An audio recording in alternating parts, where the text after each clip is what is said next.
When I opened my eyes I found myself on my bed with Oikoa-san sitting beside me holding my hands. His eyes are all red and puffy. Did he cry? Seeing me wake up, Hinata, who was standing in the corner of the room, suddenly ran to me and hugged me. Kageyama-kun, I'm so sorry I was failed to protect you. I'm so glad you're okay. Hinata, don't apologize, it's not your fault. I noticed that Hinata's face was as red as a tomato and tears were falling down his cheeks. Don't cry. I'm okay. Hearing this, Oikoa, who was asleep, suddenly woke up and pulled Kageyama into his arms. You're awake. Thank God. Hey.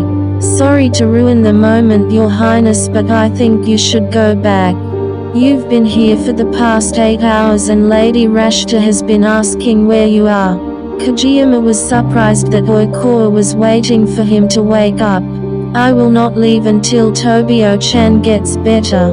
Please go. I'm not the pregnant one, Your Highness.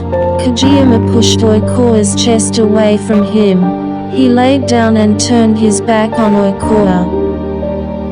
After everyone left the room, Oikoa-san, why are you still here? I already said that I won't leave until you feel better, Tobio-chan. What about Rashta then? She's pregnant, aren't you supposed to be a good husband and be with her instead? Tobio-chan, why are you being like this? It's because you're the one I love, not Rashta. What? After all he did, I'm the one he loves. Kageyama sat up on and turned to Oikoa. What a joke. What? Otherwise why would that woman get pregnant? I didn't know what happened. That's what you always say. You always make me believe that you really love me. I always thought that you were siding for her because you felt sympathy. I always told myself I will bear this humiliation, as long as you were by my side. But how could you do this to me? Tobio-chan, I'm sorry. I didn't know what got into me. It was all an accident. I didn't mean to get Rashta pregnant. It's okay. As long as you're happy. Tobin-chan. Oikoa-san. Oikoa pulled Kageyama into his arms and hugged him tightly.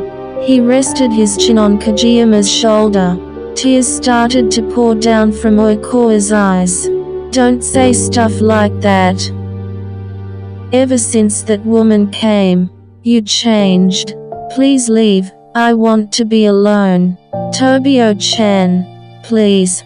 The room immediately fell silent. I'll see you tomorrow.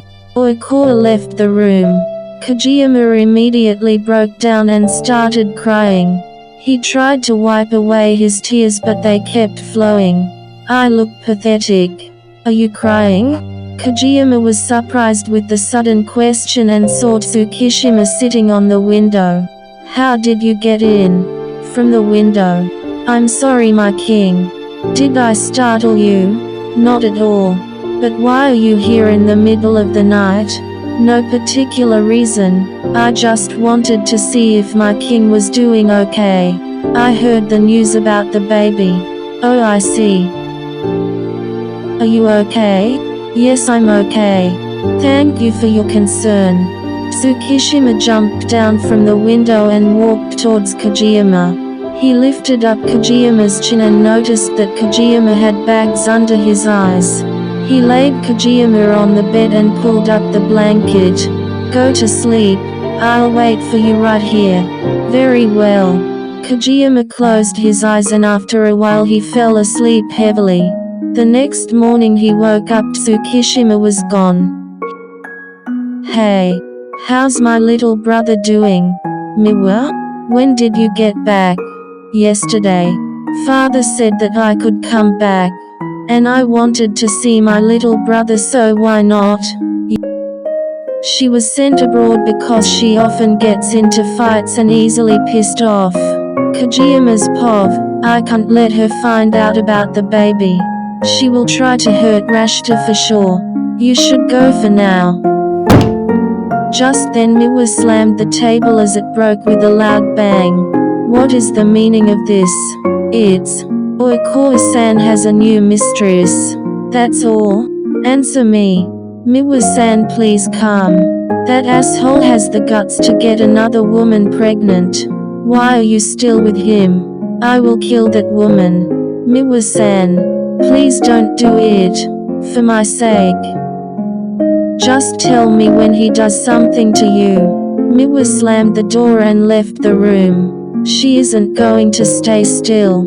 Viscount Kunimi, keep an eye on my sister. Yes, your highness.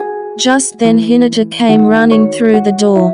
Kajiyama-kun. I investigated about Viscount Sugora and found documents and proofs that Rashta is behind the rumors. Your Majesty, Lady Miwa arrived at the capital. And it seems like she heard the news about the baby. She's causing a ruckus in front of the palace. Don't let her get near Rashta and my child. Yes, your ma. Just then the door opened with a loud bang. Your Majesty. Bad news. Lady Miwa had beaten up Viscount Lotusha and Lady Rashta has fainted as well. What? Seize Lady Miwa and bring her to me at once. And call the royal physician for Rashta immediately. The royal guards took Miwa and pushed her to the ground in front of Oikoa. Miwa was like a wild beast. There were blood on her hands and she was glaring at Oikoa with a fierce gaze. You asshole. I will kill you. Let me go.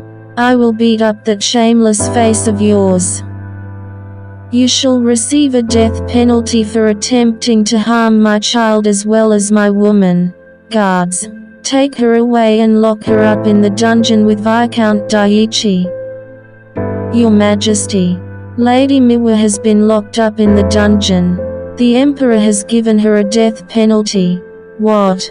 Without any second he left his room and rushed to Oikoa. He swung the door open of Oikoa's room and saw Rashta sleeping unconsciously on Oikoa's bed as Oikoa held her hand and watched her sleep. Kajiyama, what brings you here? Kajiyama immediately got on his knees. Oikoa was taken aback at his sudden action. Kajiyama clasped both of his hands together and begged, please, let my sister go. Please, I beg you. Tears started to fall from Kajiyama's cheeks. He cried begging Oikoa for mercy on his sister. Never in his life has he once seen Kajiyama cry. 神様、どうか声を聞かせて、ほんのちょっとでいいからもう二度と離れないように、あなたと二人あの青酸のように